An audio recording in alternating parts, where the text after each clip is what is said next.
Hi students, मैं हूं शाहीन रियाज और आज का हमारा टॉपिक है मैट्रिसेस एंड डिटरमिनेंट की सीरीज से minors and cofactors of an elements. पहले तो हम जानेंगे माइनर्स क्या होते हैं और कोफैक्टर्स क्या होते हैं।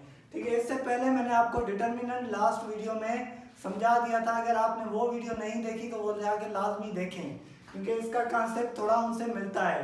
अब आते हैं पहले माइनर को समझते हैं। माइनर ऑफ एन एलिमेंट होता क्या है?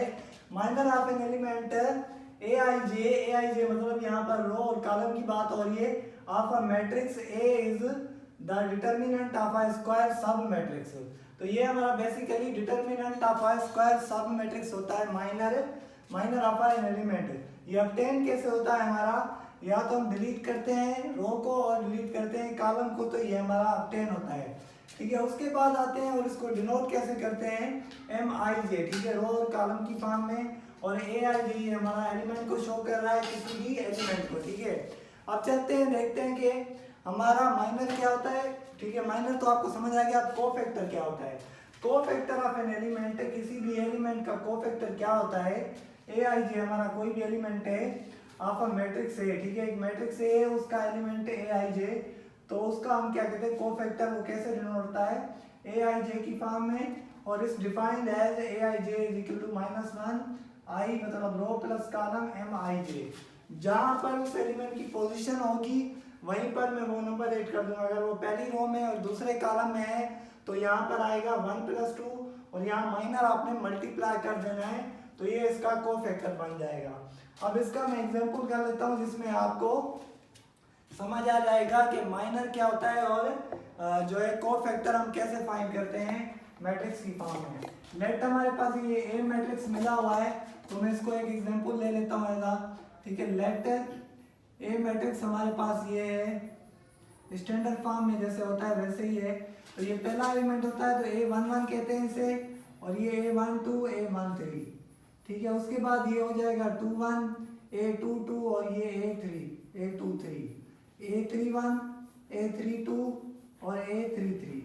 ठीक है, यहाँ पर ये पहला वन जो है रो को शो कर रहा है, दूसरा वन कॉलम को। तो ये एलिमेंट पहले रो और पहले कॉलम में है, और यहाँ पर ये पहला रो में और दूसरे कॉलम में, और ये पहली रो में तीसरे कॉलम में। तो इस तरह से मैंने 3x3 का एक उठाया हुआ है, और इसमें मुझे फाइंड क्या करना है?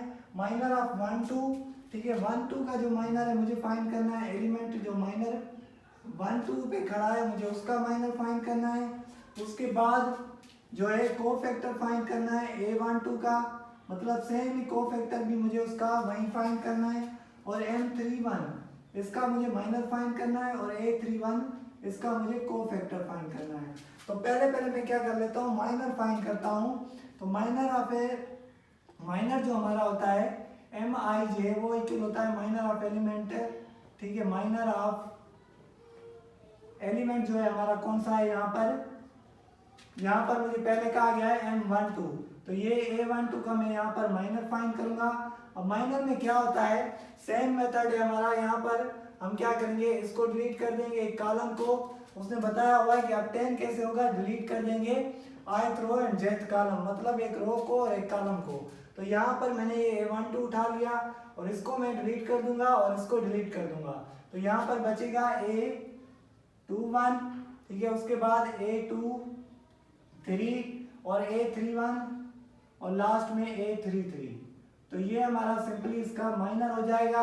अब इसको मैं मल्टीप्लाई कर दूंगा, क्रॉस मल्टीप्लाई A21। ठीक है, A33 से नेगेटिव की साइन दे दूंगा, और उसके बाद ये मल्टीप्लाई होगा A23 और A31 के साथ। तो ये हमारा मिल गया माइनर जो हमने अभी फाइंड किया M12 का। ठीक है, तो A12 का माइनर मिल गया।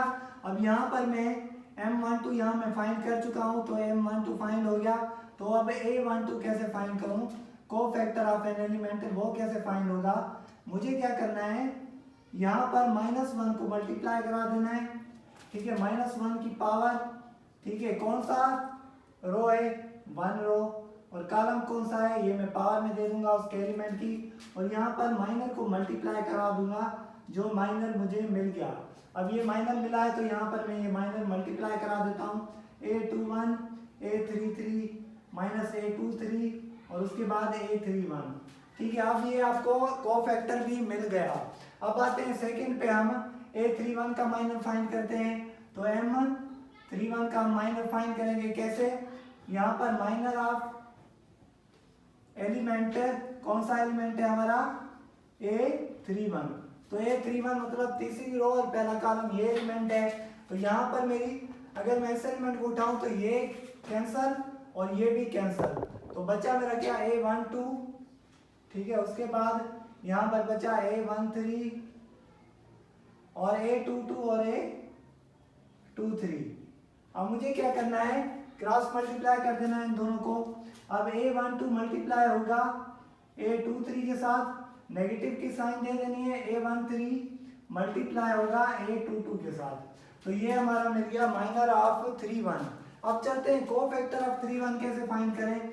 तो A31 मेरा कैसे फाइंड होगा, कोफैक्टर ऑफ एलिमेंट A31। अब A31 का जो कोफैक्टर है वो किस तरह फाइंड होगा, -1 दे देना है, पावर मुझे कौन सी ऐड करनी है, जो इसमें मुझे मिली होगी। अब तो यहाँ 31 है तो 3 + 1 हो जाएगा, और उसके साथ मुझे माइनर को मल्टीप्लाई कर देना है। तो माइनर मुझे क्या मिला, A12 A23 -A13 और A22। यहाँ पर मुझे माइनर ये मिल गया। अब चलते हैं, ये सारा हमें प्रोसीजर, उम्मीद है आपको यहाँ तक समझ आ गया होगा स्टैंडर्ड फॉर्म का। अब चलते हैं इसको एक एग्जाम्पल के साथ सॉल्व करते हैं, जैसे आपको मजीद कॉन्सेप्ट इसका क्लियर हो जाए। अब चलते हैं माइनर का एक एग्जाम्पल करते हैं। तो ये आप नोट कर लें पहले, ठीक है। अब ये मैं रेस करने जा रहा हूँ A12 वाला, ठीक है। तो ये आपको उम्मीद समझ आया होगा। अब एग्जाम्पल है हमारे पास, एक मैट्रिक्स है 3x3 ऑर्डर का, 3x3 ऑर्डर का एक मैट्रिक्स हमें मिला हुआ है। अब उसमें लेट A बराबर मैंने लिया हुआ है 1 4 -2, उसके बाद 2 3 -4 और लास्ट है हमारा 0 2 3। तो इसमें अब बेसिकली करना क्या है, हमें फाइंड करना है माइनर ऑफ 2 3, ठीक है। तो एलिमेंट है A23, वो कौन सा होगा मैं आपको बताता हूँ, और A32, ठीक है। तो यहाँ पर A32 का हमें यहाँ पर फाइंड करना है माइनर, ठीक है। अब चलते हैं इसको सॉल्व करते हैं कि कैसे होगा सॉल्यूशन। अब पहले मुझे क्या करना पड़ेगा, M23 का माइनर फाइंड करना पड़ेगा।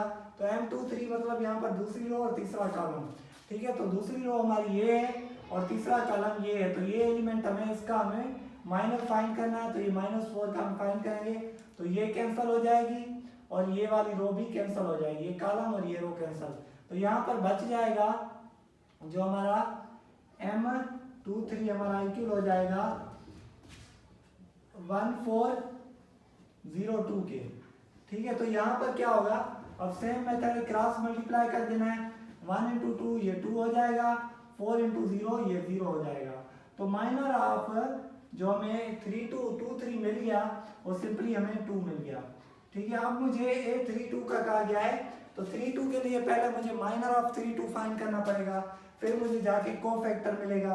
अब 32 का मैं माइनर कैसे फाइंड करूंगा, अब माइनर ऑफ 32, तो ये 32, ठीक है। अब 32 मतलब तीसरी रो और दूसरा कॉलम, ये तीसरी रो और दूसरा कॉलम, तो ये कैंसल और ये कैंसल, सारा का सारा, ठीक है।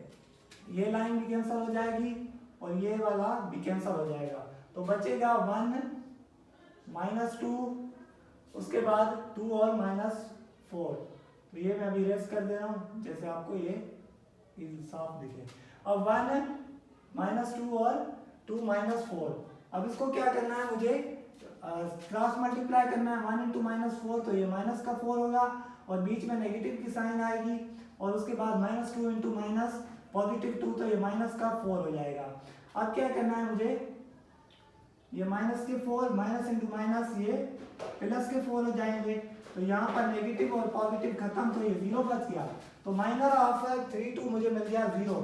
तो अब मुझे क्या करना है, अब कोफैक्टर ऑफ 32 फाइंड करना है, ठीक है। अब कोफैक्टर ऑफ 32 में क्या होता है, हम क्या करते हैं, माइनस की पावर देते हैं 1 और 3, ये जो हमारा होता है रो और कॉलम, यहाँ पर पावर में दे देते हैं और माइनर को मल्टीप्लाई कर देते हैं। अब माइनर जो 32 का मुझे मिल गया है, अब माइनस के 1 के ऊपर पावर 5 आएगी, तो ये हमारा हो जाएगा 0, सॉरी ये होगा नेगेटिव का 1। उसके बाद क्योंकि हमारी ऑड पावर होती है, नेगेटिव पे आ जाए तो रिजल्ट हमेशा नेगेटिव आता है। तो तो ये माइनस का 5 पॉजिटिव की 5 पावर आएगी और ये माइनस का 1 है तो यहाँ पर -1 आएगा और माइनर ऑफ 3 2 मैंने फाइंड किया है वो मुझे मिला है 0। तो यहाँ पर मैं 0 को मल्टीप्लाई कर दूंगा तो मुझे जो कोफैक्टर मिल जाएगा वो मिल जाएगा यहाँ पर 0। उम्मीद है आपको ये सारा समझ आया होगा कोफैक्टर और माइनर ऑफ जो है हमारा एलिमेंट का वो हम कैसे फाइंड करते हैं। हमारे चैनल को सब्सक्राइब करें, शेयर करें और लाइक करें और बेल आइकन को दबाना ना भूलें। और मज़ीद शुक्रिया आपका, थैंक्स।